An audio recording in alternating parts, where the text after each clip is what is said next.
Salut à toi, j'espère que tu vas bien et que tes préparations pour Noël se passent comme tu le souhaites. Aujourd'hui, on se retrouve pour une toute nouvelle vidéo portant sur le thème de Noël et de son évolution. Comment Noël est passé d'une fête religieuse à une fête commerciale. C'est tout de suite sur Enquête de foi. Let's go!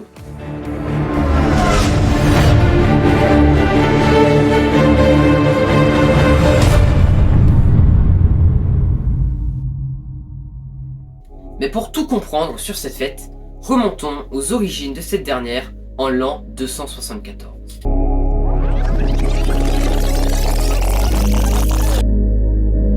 À cette époque, toute l'Europe est contrôlée par l'Empire romain et les chrétiens sont persécutés par ce dernier. L'empereur romain Aurélien met en place le 25 décembre une fête appelée Dies Natalis Solis Invicti, ce qui veut dire jour de la naissance du soleil invaincu.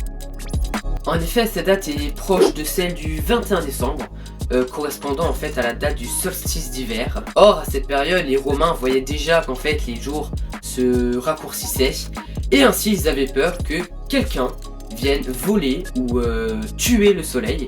Mais qui pourrait faire ça? Eh bien Saturne, le dieu du temps et de la mort. Ainsi, pour éviter que Saturne vienne prendre le soleil, les Romains, ils le priaient et ils leur disaient qu'en gros, comme ils avaient été gentils cette année, Saturne, tu peux pas nous prendre le soleil. Mais quand l'empereur Constantin se convertit au christianisme au IVe siècle et proclame que cette religion est la religion officielle de l'Empire, la fête du solstice d'hiver est vouée à disparaître. Et forcément, comme l'empereur Constantin est devenu chrétien, il veut également que tout l'Empire le devienne. Donc il se dit que s'il reprenait la date du 25 décembre pour instaurer une fête chrétienne, ce serait pas mal parce que, de 1, les chrétiens sont habitués à avoir une fête à partir de cette date-là, et de 2, parce que les Romains se convertiraient. Donc l'empereur décide de fêter le 25 décembre, Noël, ce qui veut dire jour de naissance en latin. Autrement dit, à Noël, on fête la naissance de Jésus tout simplement. D'ailleurs, pour ceux qui ne le savent pas encore, Jésus n'est pas donc né le 25 décembre. Des chercheurs ont émis des preuves, puisque par exemple, la preuve la plus courante et la plus logique, c'est que lorsque les anges sont apparus aux bergers, il est bien écrit que les moutons étaient dehors.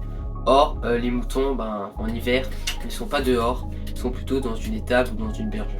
Noël attire de plus en plus de personnes et s'est répandu progressivement en Europe et a été célébré dès le 5e siècle en Irlande, au 7e siècle en Angleterre et au 8e siècle en Allemagne. Dès le 8e siècle, l'échange des cadeaux est devenu une coutume, symbolisant les présents qu'ont offert les rois mages à Jésus. 3 siècles plus tard, les Européens commencent à décorer des arbres avec notamment des pommes rouges. La crèche, elle, viendra plus tard. La nuit du Noël 1223, lorsque saint François d'Assise créa la première crèche vivante. Ainsi, Noël devient une fête très populaire, la quasi-totalité des personnes la fêtent, préparent des banquets et s'offrent des cadeaux. Par exemple, une histoire raconte qu'un jour de Noël, le roi Henri III invite à son banquet plein de personnes et ces derniers ont littéralement mangé 600 bœufs en un soir. Pourtant, bien que Noël soit une fête super festive, il y a plusieurs événements qui vont tout chambouler.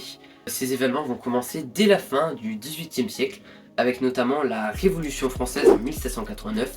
En effet, à cette période, le tiers-état en a marre du clergé et de la noblesse. Donc ils vont tout faire pour décimer notamment le clergé et la religion en France. Ils vont donc par exemple tuer des prêtres, occuper des églises, par exemple en y stockant de la poudre, vendre des presbytères. Et ils veulent en gros détruire la religion en France. Même les villes, commençant par Saint, faut les renommer. Par exemple la ville de Saint-Malo, après la Révolution ça s'est appelé Port-Malo. De plus, le nombre de chrétiens diminue considérablement après la séparation de l'Église et de l'État en 1905. En effet, lors de cette année, environ 90% des Français étaient catholiques alors qu'en 1981, plus de 70,5% l'étaient et plus de 32,2% des Français étaient catholiques en 2018. Les Français ont commencé, à partir de la seconde moitié du XXe siècle, à assimiler Noël avec un vieux personnage rouge, le Père Noël. Ce dernier est devenu célèbre grâce à la publicité de Coca-Cola reprenant le rêve de Clément Clark Moore qui avait vu le Saint Nicolas avec un épais habit rouge. De nombreux mythes vont rapidement lui être associés et le Père Noël est devenu le symbole de Noël. Et forcément, lorsqu'une fête marche bien, qui c'est qui saute sur l'occasion? Les commerçants, comme toujours. En effet, lors de Noël 2017, 16,5 milliards d'euros avaient été dépensés sur cette période en France. Toutes les entreprises doivent gagner un chiffre d'affaires important sur cette période et certaines seraient en difficulté économiquement parlant si la fête de Noël ne serait pas commerciale. Par exemple, le commerce du chocolat effectue un tiers de ses ventes lors de 2 fêtes religieuses, Noël et Pâques. Le commerce de la restauration effectue 20% de son chiffre d'affaires en décembre et les magasins ou les sites de vente également, puisqu'en 2022, 47% des Français ont acheté des cadeaux sur Amazon, 24% à Leclerc ou encore 16% à Decathlon. De plus, le prix d'un cadeau en moyenne a fortement évolué ces dernières années. En effet, selon une étude publiée dans le Figaro, les Français dépenseraient en moyenne 124 € de cadeaux pour leurs enfants. Pour finir, de moins en moins de Français vont à la messe de Noël. Il s'agit là d'une des nombreuses conséquences de la déchristianisation de la France. Ainsi, le Noël idéal des Français a totalement changé entre le Moyen-Âge et aujourd'hui. En effet, il y a quelques siècles, Noël tournait autour de la religion et de ses rites chrétiens comme la crèche et l'échange de cadeaux. Mais de nos jours, le Noël idéal des Français serait, selon un sondage de Nielsen, d'avoir un beau sapin, de belles décorations, d'avoir des cadeaux et de se retrouver en nombre autour d'un repas d'exception. Ainsi, ces dernières années, aller à la messe de Noël est devenu presque quelque chose d'exceptionnel, voire d'anormal, puisque seulement 20% des Français ont envie d'y aller.